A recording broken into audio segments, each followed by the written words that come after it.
Since that you seated down here, since that you started listening to those speeches, there were more than 1,000 mothers somewhere in the world during that same time period who lost their own children in their own arms because they were not able to feed them. There are 165 million kids stunted in the world.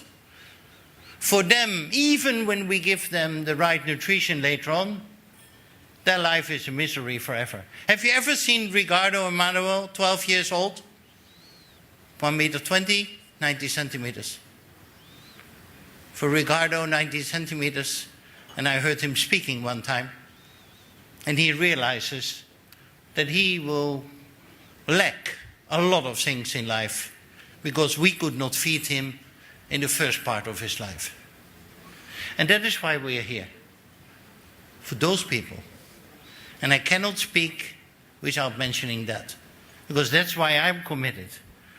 1 billion people almost suffering from hunger, another 1 billion people suffering from micronutrition deficiency, more than 2 billion people in the world who struggle with this. And increasingly, not only a problem of the South or developing countries, but also of developed countries. Here in the richest country of the world, having 50 million people who need to become obese because it's cheaper to buy junk food with corn fructose syrup than to buy healthy food. It's unacceptable. And this problem of hunger or the right food is a problem of food, so is a problem of agriculture. If it is a problem of agriculture, there's a problem of climate change. If it is a problem of climate change, it's a problem of energy as well. And here you see the interrelation between all those things. Whose problem is it? Yeah, of those people who suffer. Can they solve it themselves? No. Whose problem is it? It is the problem of all of us. Because we cannot be successful. I found it even dangerous, people calling themselves successful in a world that fails. We have globalization, we are interconnected, all of us, and we have the responsibility in this global village we all live on to take care of ourselves, to take care of each other, and not only of ourselves. And that includes the private sector. I'm the only speaker of the private sector. And I'm glad, Gunhild, and I'm glad that Johan invited me to speak here. Because the private sector cannot leave this to the public sector or NGOs. The private sector's responsibility. The private sector increased its impact and its power in the world in the last 70 years tremendously. Global big companies which have a huge impact. If they have a huge impact and they're proud of their huge power, they need to stand up and show the responsibility as well. Nothing is more dangerous than people or organizations or companies who have a lot of power and a low feeling of responsibility. That combination is extremely dangerous. So the private sector needs to stand up because they have the power, they have the impact, and they need to show their responsibility as well. Working for stakeholders, and not only for one of the stakeholders, called shareholders. And I know, as a private sector company, how difficult that is. And I know you get pressure from the financial market.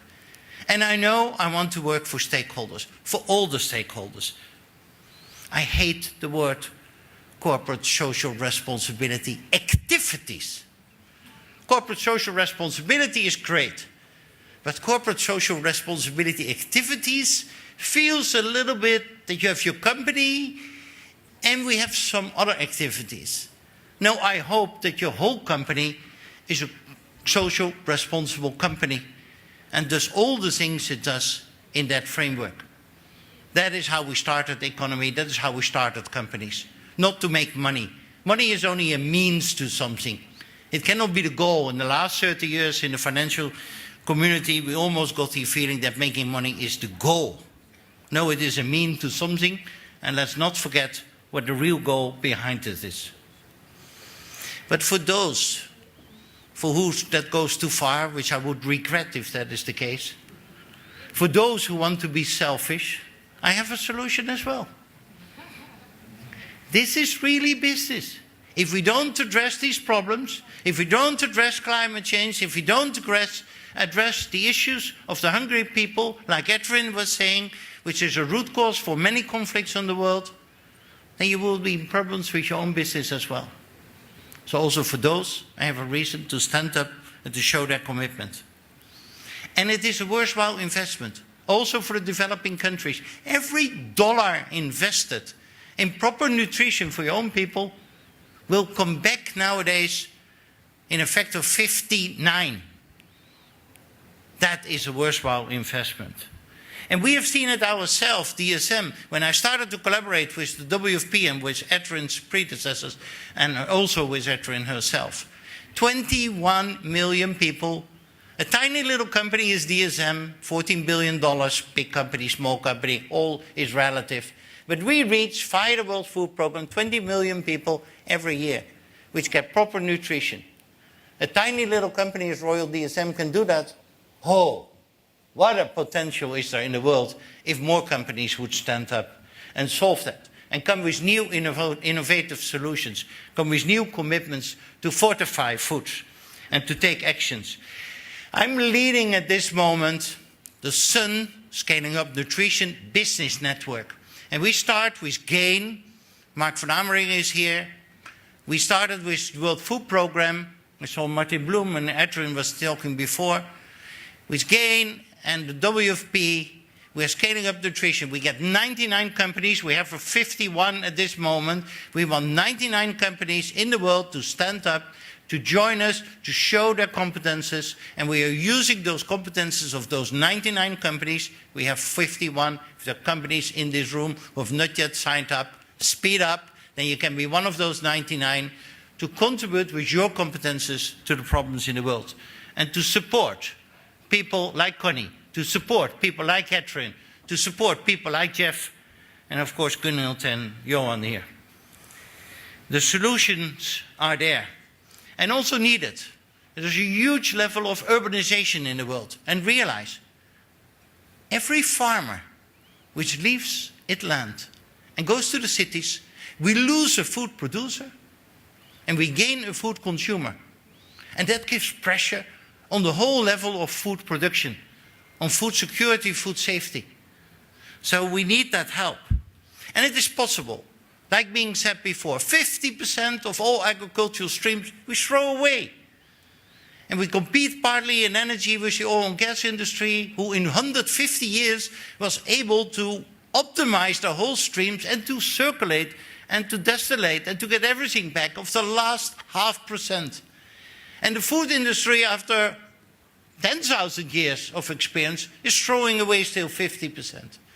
We have opened 2 weeks ago the first agricultural waste. There's a lot of agricultural waste in the US, in many countries, and convert that into fuels. 90% reduction of CO2 carbon emission compared with normal gasoline. And at the end of the day, also cheaper, and makes this country energy independent and provide new jobs. But not everybody likes it. Some people see their business is going to be addressed.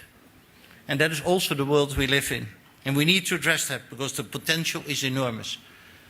My advice, stop lobbying, stop fighting against the obvious. There is an obvious actions we need to take. We all know it. Why do we lobby and why do we fight against it?